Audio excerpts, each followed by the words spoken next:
E केवायसीचे norms देखील आम्ही त्या ठिकाणी रद्द केलेले आहेत। ॲग्रीस्टॅटचा जो डेटा आपल्याकडे आहे तोच डेटा प्रमाण मानून त्या खात्यांमध्ये आम्ही पैसे देणं सुरू केलं। कम्पेन्सेशनच्या संदर्भातलं एक पॅकेज तयार केलेलं आहे। साधारणपणे आपण जर बघितलं तर महाराष्ट्रामध्ये 1,43,52,281 हेक्टर एवढ्या जमिनीवर पिकांची लागवड झाली होती। यापैकी साधारणपणे 68,69,756 हेक्टर एवढ्या जमिनीवरचं पिकांचं नुकसान झालेलं आहे। यात काही जमिनीवर अंशतः आहे आणि मोठ्या प्रमाणात पूर्णतः नुकसान आपल्याला पाहायला मिळतं आहे। साधारणपणे मेजर नुकसान जे आहे ते 29 जिल्ह्यांमध्ये झालेलं आहे। 253 तालुके हे जवळपास सरसकट आम्ही घेतलेले आहेत की ज्या ठिकाणी आम्ही मदत करतो आहोत, ज्यामध्ये 2059 मंडळ आहेत की ज्या मंडळांमध्ये क्रॉप डॅमेज झालेला आहे। त्यामुळे 65 मिलीमीटरची अट आम्ही ठेवलेली नाही। जिथे क्रॉप डॅमेज आहे असं सगळं कव्हर करून त्या ठिकाणी मदत करण्याचा निर्णय आपल्या सरकारने त्या ठिकाणी घेतलेला आहे। एकूण सर्व प्रकारची जी मदत आपण करतो आहे, ज्यामध्ये क्रॉप डॅमेज आहे, ज्यामध्ये खरडून गेलेल्या जमिनीचा विषय असेल किंवा मृत व्यक्तींना मदत असेल, जखमींना मदत असेल, इस्पितळातली मदत असेल, 10,000 रुपये जे आपण देतो ती मदत असेल, पूर्णतः जे नष्ट झालेले पडझड झालेले घरं आहेत जी 100% गेली आहेत त्याला पूर्णपणे आपण नव्याने घरं बांधण्याकरता त्या ठिकाणी मदत करणार आहोत आणि नव्याने प्रधानमंत्री आवास योजनेतला नवीन घर समजून त्याला पूर्ण पैसे देऊन त्या ठिकाणी त्या घराची निर्मिती आपण करणार आहोत। डोंगरी भागातली देखील जी घरं आहेत त्यांना 10,000 रुपये जास्तीचे देऊन त्या घरांना देखील आपण मदत करणार आहोत। जिथे अंशतः घरांची पडझड झाली आहे त्यांनाही मदत करणार आहोत। झोपड्यांची जिथे पडझड झाली आहे त्यांनाही मदत करणार आहोत। त्यासोबत गोठ्याची मदत आपण वेगळी करणार आहोत। दुकानदारांचं देखील नुकसान झालेल्या जवळपास 50,000 रुपयापर्यंतचं दुकानदारांना देखील आपण त्या ठिकाणी मदत करणार आहोत। दुधाळ जनावरं जी आहेत याच्याकरता जवळपास 37,500 रुपयापर्यंत प्रति जनावर अशा प्रकारे मदत करण्याचा आपण निर्णय घेतलेला आहे आणि एनडीआरएफ मध्ये 3 जनावरांपर्यंतची जी काही मर्यादा आहे ती आपण काढून टाकलेली आहे।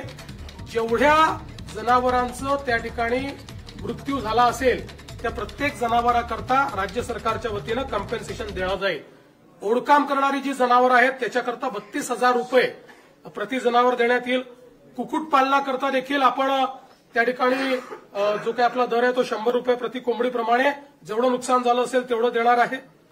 विशेषतः खरडून गेलेली जी जमीन आहे हा एक अत्यंत महत्वाचा विषय आहे, कारण शेवटी शेतकऱ्याला सॉईल आणावं लागणार आहे, माती आणावी लागणार आहे आणि त्याकरता मोठ्या प्रमाणात त्यांना त्याची मदत आपल्याला करावी लागणार आहे आणि म्हणून आपण हा निर्णय केलेला आहे की 47,000 रुपये हेक्टरी त्यांना कॅश कॉम्पेन्सेशन आणि 3 लाख रुपये हेक्टरी हे नरेगाच्या माध्यमातून आम्ही त्यांना देणार आहोत। म्हणजे जवळपास 3.5 लाख रुपये हेक्टरी हे खरडून गेलेल्या जमिनीकरता शेतकऱ्यांना उपलब्ध करून देण्याचा निर्णय हा आपण या ठिकाणी घेतलेला आहे। आणि याच्या व्यतिरिक्त सगळ्यात महत्वाचं की जे काही कॉम्पेन्सेशन आपल्याला क्रॉपच्या संदर्भात द्यायचं आहे त्या क्रॉपच्या कॉम्पेन्सेशनच्याकडे मी शेवटी येतो। बाधित विहिरी आहेत, आता ज्या विहिरींमध्ये गाळ गेला आहे, ज्या विहिरींचं नुकसान झालेलं आहे याकरता एनडीआरएफचे कुठलेही नॉर्म्स नाहीत, तरी देखील राज्य सरकारने एक विशेष बाब म्हणून 30,000 रुपये प्रति विहीर ही मदत करण्याचा निर्णय घेतलेला आहे, ज्यातनं हा गाळ काढणे आणि ती विहीर सुस्थितीत आणणे हे काम देखील आपण करणार आहोत। यासोबत अन्नधान्याच्या किट्स वगैरे आपण त्या ठिकाणी देतो, ते मी यापूर्वी देखील सांगितलेलं आहे। आपण 2 अजून निर्णय याच्यात घेतले आहेत की जे काही इन्फ्रास्ट्रक्चरचं नुकसान झालंय ग्रामीण भागामध्ये त्याकरता 10,000 कोटी रुपये इन्फ्रास्ट्रक्चरच्या नुकसानीकरता आपण उपलब्ध करून देणार आहोत। डीपीसी मध्येही 5% अशा प्रकारे पूरग्रस्त भागातल्या कामाकरता आपण जवळपास 1500 कोटी रुपये हे आपण उपलब्ध करून दिलेले आहेत. एक मागणी सातत्याने यायची, ओला दुष्काळ जाहीर करा, ओला दुष्काळ जाहीर करा. त्या संदर्भात आम्ही जी घोषणा केली होती त्यानुसार टंचाई म्हणजे ज्याला आपण बोलीभाषेत दुष्काळ म्हणतो किंवा अवर्षण असतं, त्या वेळच्या ज्या काही उपाययोजना आहेत त्या सगळ्या उपाययोजना याला ओला दुष्काळ किंवा ओल्या टंचाईचा काळ समजून त्या सगळ्या उपाययोजना आपण त्या ठिकाणी करणार आहोत, ज्यामध्ये जमीन महसुलात सूट असेल, कर्जाचं पुनर्गठन असेल, शेतीशी निगडीत कर्जाच्या वसुली स्थगिती असेल, कृषी पंपाच्या चालू वीज बिल तर आता लागतच नाही त्यामुळे तो विषय संपलाय, वीज बिल आम्ही वसूलच करत नाही.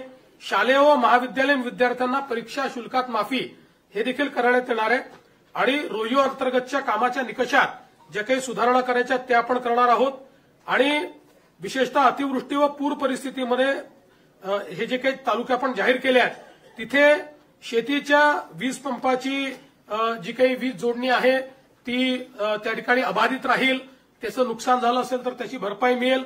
अशा सगळ्या गोष्टी ज्या आपण दुष्काळाच्या म्हणजे टंचाईच्या काळात करतो त्या सगळ्या गोष्टी आता देखील आपण या ठिकाणी लागू केलेल्या आहेत. आता मी याच्याकडे वळतो की आपण शेतकऱ्यांना जी थेट मदत करणार आहोत, म्हणजे ही आधीची सगळी मदत शेतकऱ्यांनाच आहे, पण क्रॉप कम्पेन्सेशन. तर क्रॉप कम्पेन्सेशनच्या संदर्भात आपल्याला कल्पना आहे की या ठिकाणी साधारणपणे एनडीआरएफच्या नियमाप्रमाणे 8,500 रुपये आपण या ठिकाणी कोरडवाहूला देतो, हंगामी बागायतीला 17,000 रुपये हेक्टर देतो आणि बागायतीला आपण 22,500 रुपये हेक्टर देतो. त्याप्रमाणे जवळपास या ठिकाणी आपण 65 लाख हेक्टर करता 6,175 कोटी रुपये देण्याचा निर्णय केलेला आहे. ते पैसे आपण देणार आहोत आणि याच्या व्यतिरिक्त आपण हा निर्णय केलेला आहे की आता आमच्या शेतकऱ्याला किमान रबीचं पीक घेता आलं पाहिजे, त्याकरता बियाणं असतील किंवा इतर गोष्टींकरता आपण प्रति हेक्टरी अतिरिक्त 10,000 रुपये देण्याचा निर्णय केलेला आहे. त्यामुळे याकरता देखील 6,500 कोटी रुपये आपल्याला लागणार आहेत. म्हणजे आता जर आपण विचार केला तर जो कोरडवाहूचा आमचा शेतकरी आहे यांना हेक्टरी 18,500 रुपये मिळतील, जो आमचा हंगामी बागायती शेतकरी आहे त्याला 27,000 रुपये हेक्टरी मिळतील आणि जो आमचा बागायती शेतकरी आहे त्याला 32,500 रुपये हे हेक्टरी देण्याचा निर्णय केला आहे. याच्या व्यतिरिक्त जवळपास 45 लाख आपले शेतकरी जे आहेत यांचा विमा आपण उतरवलेला आहे. विमा उतरवलेल्या शेतकऱ्यांना याच्या व्यतिरिक्त आता त्याचं कॅल्क्युलेशन चाललेलं आहे, पण याच्या व्यतिरिक्त अगदी कन्झर्वेटिव्ह साईडला जरी आपण पकडलं तरी ज्यांचं पूर्ण नुकसान झालेलं आहे अशा शेतकऱ्यांना साधारणपणे 17,000 रुपये हेक्टरी विम्याचे पैसे मिळतील. त्यामुळे आपण जर बघितलं तर ज्यांनी विमा उतरवलेला आहे अशा शेतकऱ्यांना साधारणपणे त्यातले जे कोरडवाहूचे शेतकरी आहेत त्यांनाही 35,000पर्यंत मिळतील आणि जे बागायती आहेत त्यांना तर 50,000 प्रति हेक्टरच्या वर एकंदरीत पैसे जे आहेत ते या ठिकाणी प्राप्त होणार आहेत. आणि साधारणपणे आपण जर एकूण राज्य सरकारने या ठिकाणी जो काही आता याच्यावर नियतवेग दिलेला आहे त्याचा एकत्रित अंदाज बांधला. आम्ही याच्यामध्ये साधारणपणे इन्शुरन्सचे पैसे जे आहेत ते 5,000 कोटीच पकडलेत, पण आमचा अंदाज आहे 7,500 ते 10,000 कोटी रुपये आम्हाला त्यातनं मिळतील. पण कन्झर्वेटिव्ह अंदाज आम्ही पकडलाय कारण त्या संदर्भात अजून क्लेम जाणे आणि ती सगळी प्रोसेस होणे आहे. पण हा जरी आपण पकडला कन्झर्वेटिव्ह अंदाज तरी एकूण राज्य सरकारच्या वतीनं 31,628 कोटी रुपयांचं पॅकेज हे आपण या ठिकाणी देतो आहोत की ज्या माध्यमातून 31,628 कोटी एवढं पॅकेज म्हणजे जवळपास 32,000 पर्यंत हे पॅकेज चाललेलं आहे. अशा 32,000 कोटीपर्यंत अशा प्रकारचं हे पॅकेज या ठिकाणी आपण दिलेलं आहे आणि आपला प्रयत्न आहे की यातला जेवढा जास्तीत जास्त पैसा हा आपल्याला या ठिकाणी दिवाळीच्या आधी देता येईल. किमान क्रॉप कॉम्पेन्सेशनचे पैसे वगैरे जे काही आहेत हे जेवढे जास्तीत जास्त दिवाळी आधी पुश करता येतील. बाकी तर जे मृत व्यक्तींचं सहाय्य आहे, जखमींचं सहाय्य वगैरे हे आम्ही ऑलरेडी देऊन टाकले आहेत. 10,000 रुपये जे द्यायचे आहेत ते ऑलरेडी देऊन टाकलेले आहेत. बऱ्याच गोष्टी आपण यातल्या दिलेल्या आहेत. काही गोष्टी ज्या राहिलेल्या आहेत त्या सगळ्या गोष्टी आणि क्रॉप कॉम्पेन्सेशनचे पैसे हे आपण त्या ठिकाणी देण्याचा प्रयत्न करणार आहोत। आणि आपण जर विचार केला तर निव्वळ क्रॉप कॉम्पेन्सेशन करता आपण याच्यामध्ये जे पैसे देतो ते देखील जवळपास 18,000 कोटी रुपयांपेक्षा जास्त आहे। म्हणजे मला असं वाटतं की आतापर्यंतच्या इतिहासात सर्वात जास्त पैसे हे क्रॉप कॉम्पेन्सेशनला देण्याचा प्रयत्न या ठिकाणी आपल्या सरकारच्या माध्यमातून आम्ही केलेला आहे। आजपासून या लाडक्या बहिणींच्या खात्यामध्ये जमा होणार आहे।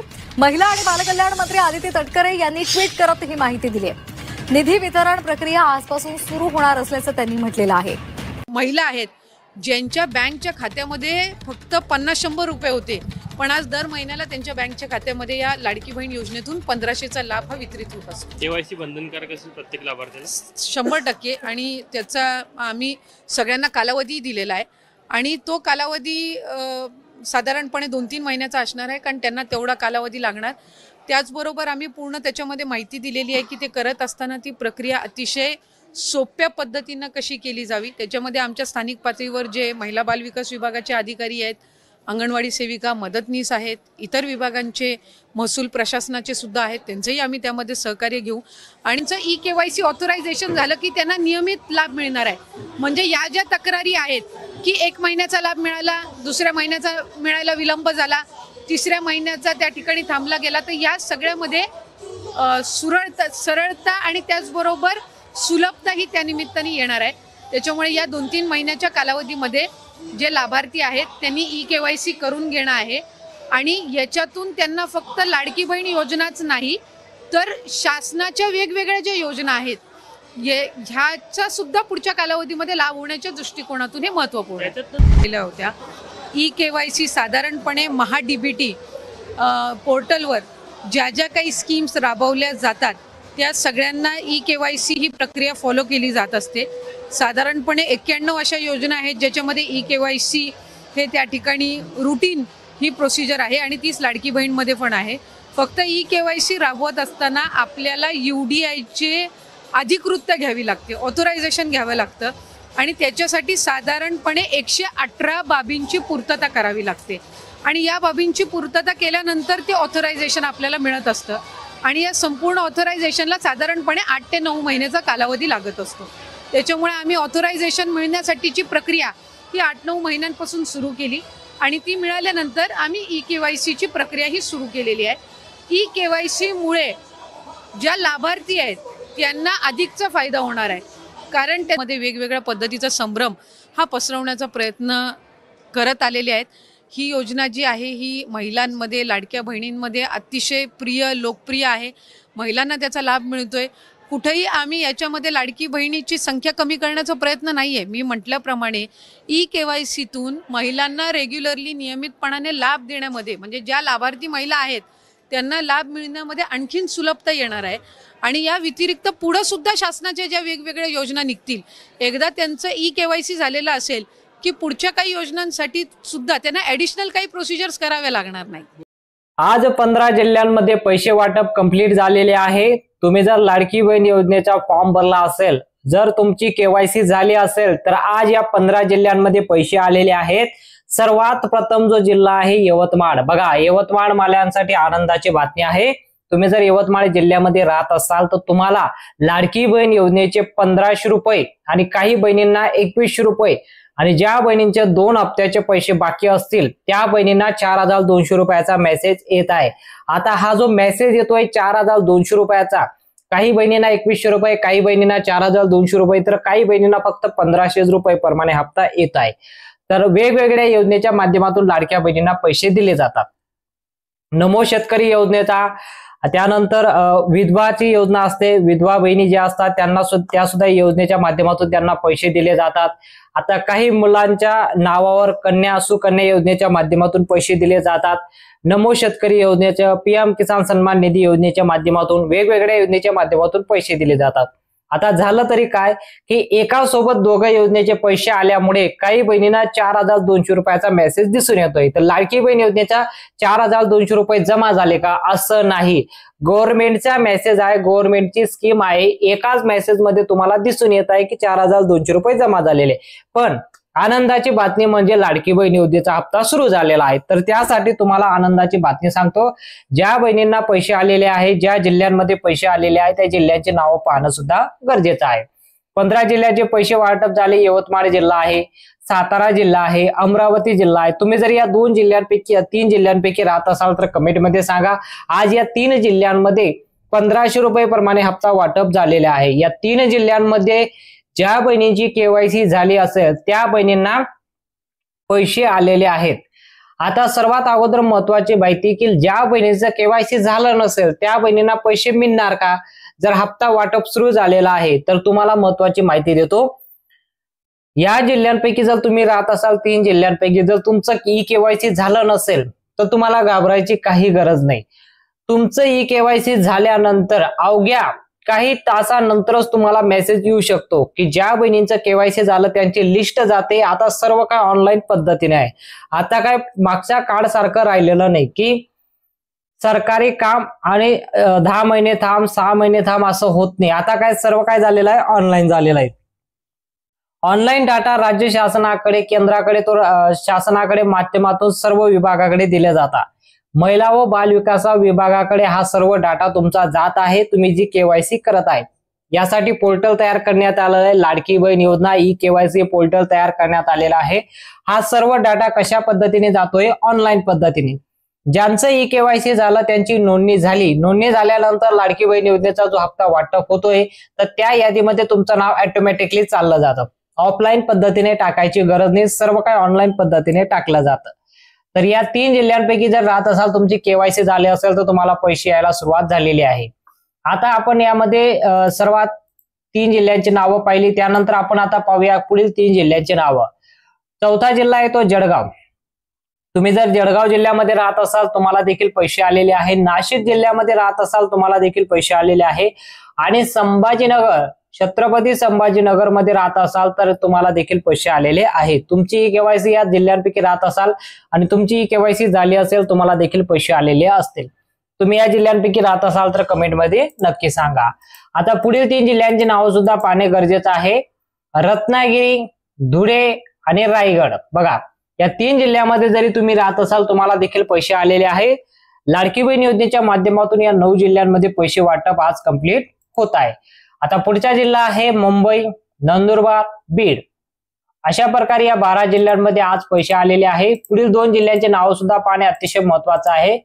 पुढील 2 जिल्ह्यांची नाव तुम्ही इथं पाहू शकता. पुणे, कोल्हापूर, अहमदनगर. अशा प्रकारे या 15 जिल्ह्यांची नावं आलेली आहे. तुम्ही या 15 जिल्ह्यांपैकी राहत असाल तर तुम्हाला मेसेज आला असेल की लाडकी बहीण योजनेचे पैसे जमा झालेले आहे.